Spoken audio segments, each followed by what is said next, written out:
how to use type with brush textures to create all kinds of different amazing colourful type effects.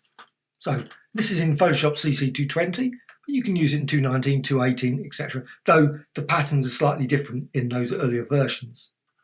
So how to do this? Well, I'm just going to get rid of this. Key thing is to create some type. Now you could import some type. Just import some type and just a standard file. Maybe you've created a file with some type in. Also what you can do, of course, you can create some type. And it can be any type.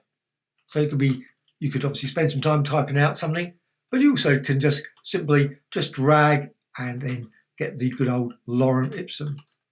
Now I'm using black because it's basically brush textures are grayscale, so you don't have to have colour. You can, of course, if you want to, use colour. You could have reds, greens, etc., because you could then use it as a pattern.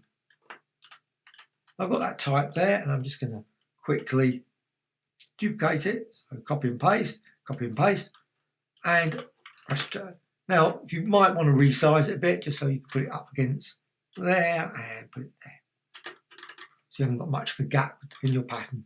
Now, what you can also do, of course, you can maybe flatten it, apply effects to it, you could distort it. You don't have to keep it, you could simply go to filter and liquify. Of course, it'll convert it into a smart object, and then you could distort it and say that as a brush texture. Now, I'm not going to do that, but I wanted to show you, you could maybe blur or something.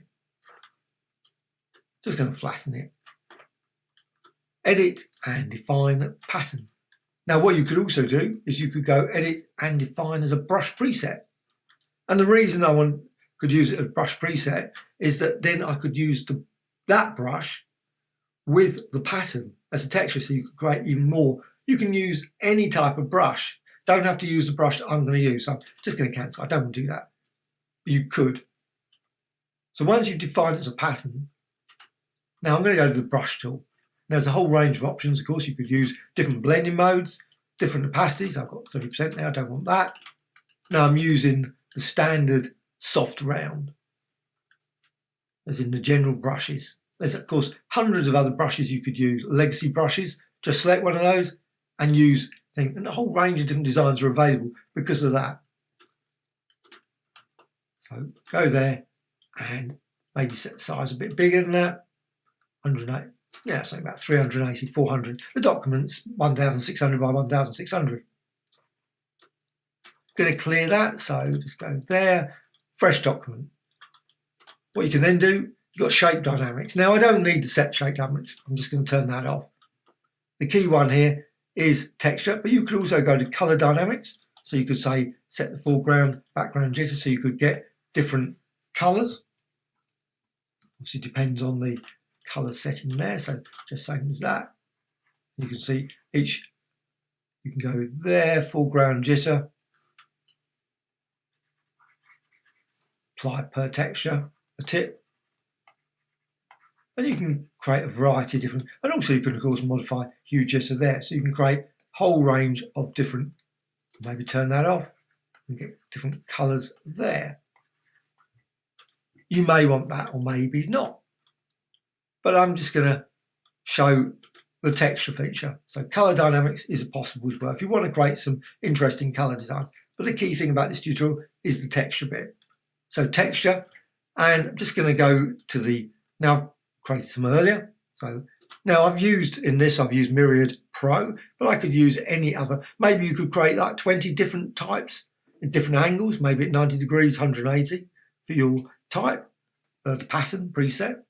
Don't have to have it straight, you have it rotated and then define the pattern. Also, of course, you could use different sizes of type. You could use different words. Obviously, I've used lorem ipsum just for speed.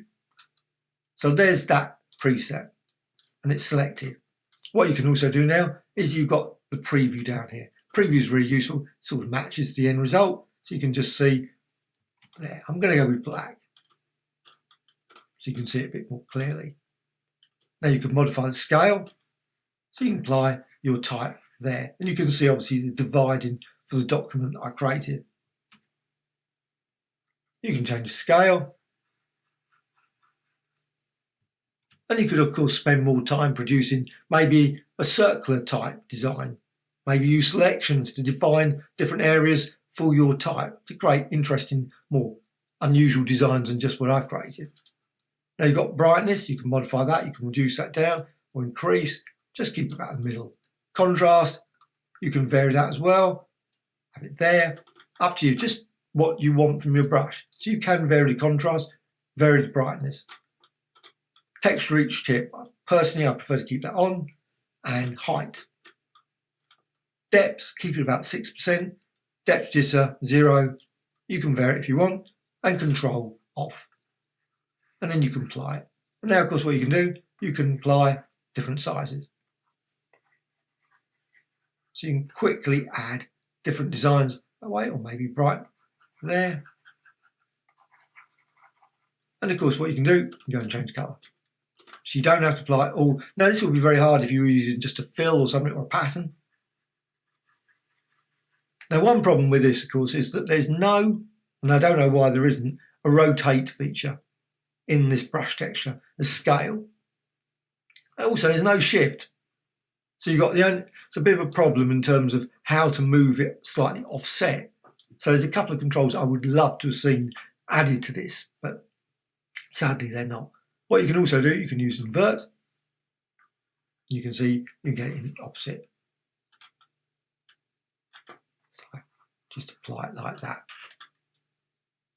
Also you can change the scale. Do that, and maybe go to, and I'm just going to go to black again. You can see applied like that. Now of course what you can also do is you can go to, say, blur, Gaussian blur. So you can blur your type, don't have to keep it sharp, but then you can reapply it in certain parts of the document. Reduce that down again a bit. And you can apply it again, of course, in different colours. Or maybe use blending modes, maybe overlay, or darken, or hue, or difference. Just to create interesting, different designs.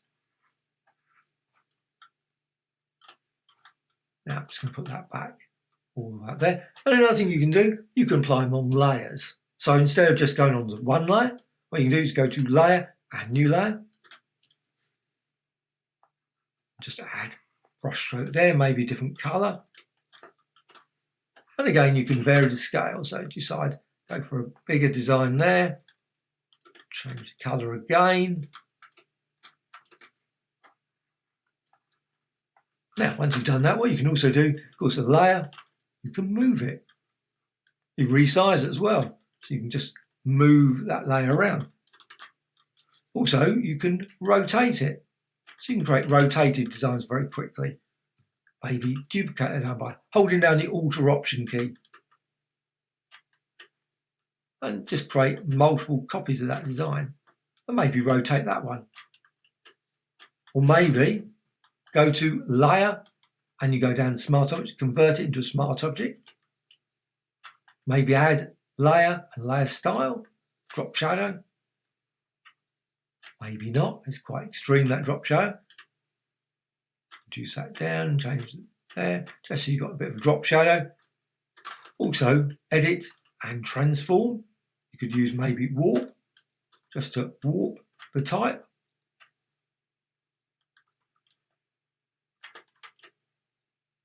And you can see you can create all kinds of different designs there. Press return. Also go to filter and maybe liquefy. Warp it even more. And of course what you can do, you can always, now you can't add, because I've turned it into a smart object, so you can't add brush strokes. You can of course edit the smart object and then add brush strokes. That's perfectly reasonable as well. But you can also of course duplicate that Alt Option key and duplicate that design. And you can create sort of very unusual 3D mountains out of type. Now, of course, what you can also do, you can reduce that down and flatten the whole thing now. Layer menu and flatten. You can also add adjustments. So hue and saturation, recolor that design if you want. And you can then, of course, continue to add some more types. So go to the brush tool again and simply add some more type on top of that. Or maybe create it as a layer, or maybe create lines like that. Just run along a single line, layer, a new layer. Change the colour again, go to yellow this time. So you've got some type there, single line, which you can of course duplicate again. And then maybe go to transform and rotate again, and so on. So you can see you can create all kinds of combinations of this using brush textures with type. And like I say, the type doesn't have to be the lorem ipsum, it can be anything.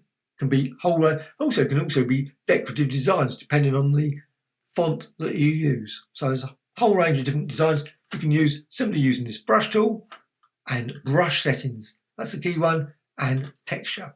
Make certain you've got texture there, and then you can just modify the scale, apply your design, use these approximately settings. You don't have to use them exactly. You can vary the brightness to create different designs, and so on and so on. And like I say, you can even use different brushes as well. See, I've used this brush, but you can always go to brush tips and maybe decide, I'm just going to look for one, 46 there. So I'm just going to quickly fill that, set that to white, set that to very dark, maybe a bit bigger size, it's quite small. And you can see you can create the type there. And again, what you can do, you can always go to, maybe not that one, but maybe Gaussian blur, that, and then apply the type, vary it, increase the size again. All kinds of different designs can be created like that. So scale that this time. Anyway, hope you found this of interest. Please subscribe to the Graphic Extra channel, always adding many new tutorials about Photoshop, Illustrator, Affinity Photo, Affinity Designer, Krita, Painter, PaintStorm Studio, and quite a few other ones as well. Also, please add some comments. Anything that you didn't understand, anything you'd like to see added, things I can improve, all those sort of things, please let me know. A dislike or like, thank you much.